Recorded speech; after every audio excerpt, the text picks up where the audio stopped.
Welcome to my Saturday morning midlife crisis, where cartoons are out, coffee's in, and every childhood movie is on its third reboot. I'm Austine. And I'm Alex. All right, well, let's jump into our topics. All right, main topics.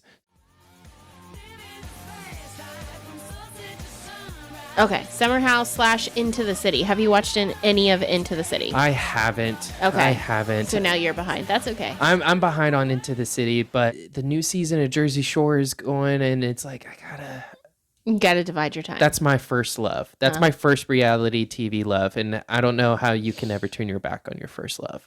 No, that's fair. So I would say, with Summer House, honestly, I feel like there's so much content out there already on the reunion. So I am caught up on all of that. Yeah, part 1, part 2, and now just released part 3. And which I haven't fully watched all of part 3, just pieces of it. But I think for me, the sentiment of the whole Summer House reunion is yuck with Amanda and Wes. Mm-hmm. There are so many different parts that anybody can dissect, which again, I feel like has been like, maybe I'm numb to it because of just how my algorithm is set right now. And I just see so much of it. But Amanda and Wes, their relationship is just one that I think a lot of people will sit back and everyone is judging, and rightfully so. I don't understand where their mind is at. They have, between all 3 reunion episodes, they show no remorse, no emotion, barely any emotion. One of the things that's circulating is Andy asked the question about beta blockers. Yeah, with Wes. With Wes, because he was like, you're not showing any emotion. Like, what is wrong with you? People that are not in the intimate elements of this, meaning Sierra and Kyle. So Jesse's sitting over there crying. Which was a very interesting thing because they didn't show it on the reunion, but they did show it on the extended version on Peacock, it was. Yes. And that was very interesting that the reason Jesse was crying so much and having such a hard time during this reunion is because he is also going through the exact same thing. Mm-hmm. And I know what it feels like.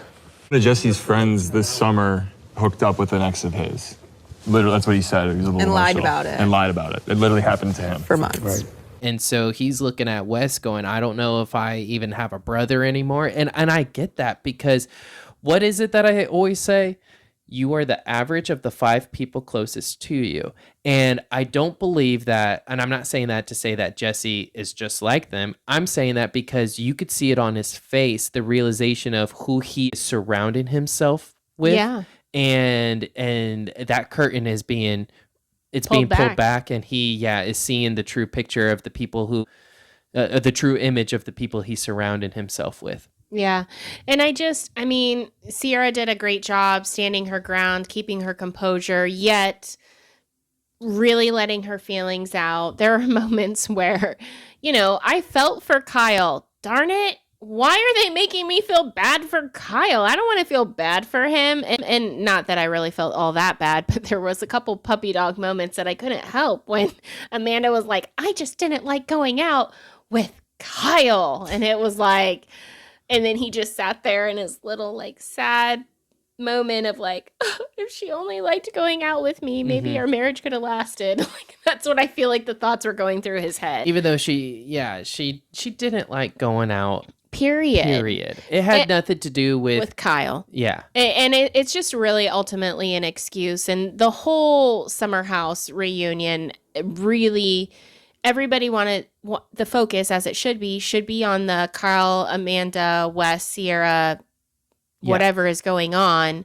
But ultimately, and this kind of comes out, and Lindsay even references it, what are we learning? What did we learn or did we gain out of this? They really didn't give any answers. There was no remorse, so we didn't get that from it. We didn't get answers from it. We didn't get a timeline from it, even though Jesse has his kind of like outline of a timeline, which is helpful. But really, what does that really show us? Because most would argue that this relationship started way before they ever want to admit. Yeah. And I think it was a very emotional first which I would almost argue is worse than the physical, because you're Oh, really absolutely. getting that deep connection. And I think they were starting to form that way before any of the physical pieces of it. I think Wes was very intentional in how he supported Amanda and how he would console her. He was very manipulative, just really leaning into that.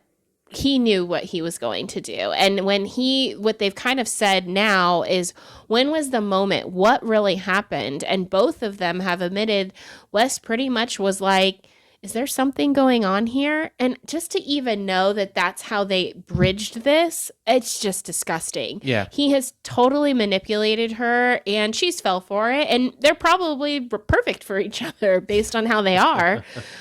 Even when I think back to Amanda just not really being a nice person and almost always knowing how to spin the narrative to get that highlight. Yeah. And I've been reflecting a lot, and I think back to the very first couple seasons of Summer House, and when she came in just as a person who then started dating Kyle, I was just like, oh, she's wanting this. She's wanting the Yes. show. She's wanting coming in. And I hadn't really thought about that or had that memory for many years now, because you kind of just get into the seasons and watching the episodes, and you now know all of the personalities, characters, whatever you want to refer to them as. And now that she's in this side of it and really showing zero remorse for her actions, it just is like, yeah, she knows what she wants. Yeah. I mean, I don't think I really have anything more to say about Amanda, because you said everything exactly there. For me, it's Wes. He is So gross. he's gross. Ugh.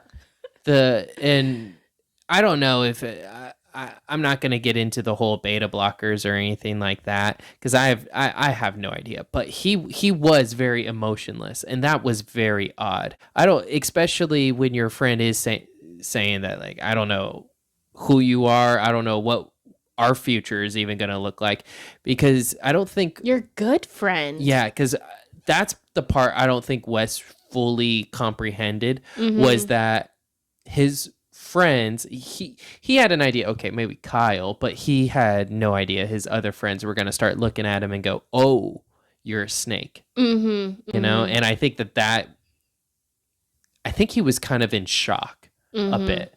There was a moment where he was just such a blank stare, and he wasn't even responsive too much of what Amanda was even saying. No. And from both of them, it could have gone 1,000 different directions. And I think that's the part where I'm like, something's wrong with you. Both Yeah. of you need to go seek counseling and therapy, because there's something not normal. And and there's a lot of times where I'm saying, like, I'm not normal. I get it. Like, it's fine. You just have to figure it out.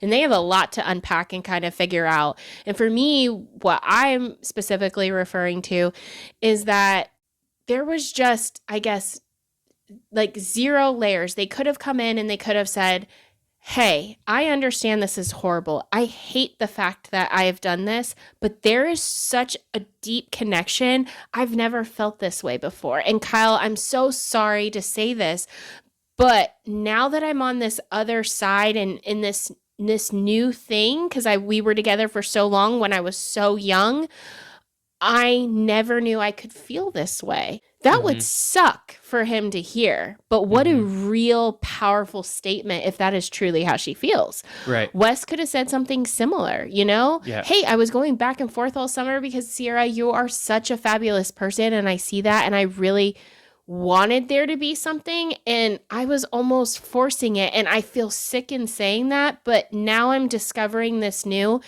and it feels so good. And all I want, both of them could have said, and all I hope for both of you is that, and people would hate it if they would have said this, but because nothing they're going to say is right or going to come out Correct. good. Correct. But where I'm a very much my Libra mindset, I'm going to hear them. I'm going to accept it. I'm going to say, that sucks. That's horrible, but I can accept it. I can get there.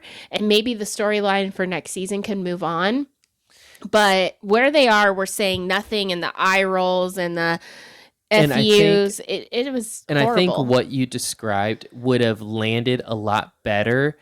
I think that was what Amanda was trying to say when she was like, "Hey, is this the first time any of us has been through something like this?" You know, she made a comment like Yeah. that, and of it course, landed really bad. landed terribly. But I think it would have landed still not great, but it would have been a little bit better if it was described the way you just said, followed up with that, because I think people can relate to meeting someone and going, holy cow, I had no idea this is what it was supposed to feel like. exactly. Yeah. And I think people can relate to that, and I think that that's what she thought she was doing when she made that comment. But yeah, it just did not land well. Well, I want to leave it there because we have a lot to talk about. For more Summer House, click around BravoTV.com. So thanks for watching. If you want to check out the full episode, be sure to listen to us on Spotify at My Saturday Morning Midlife Crisis.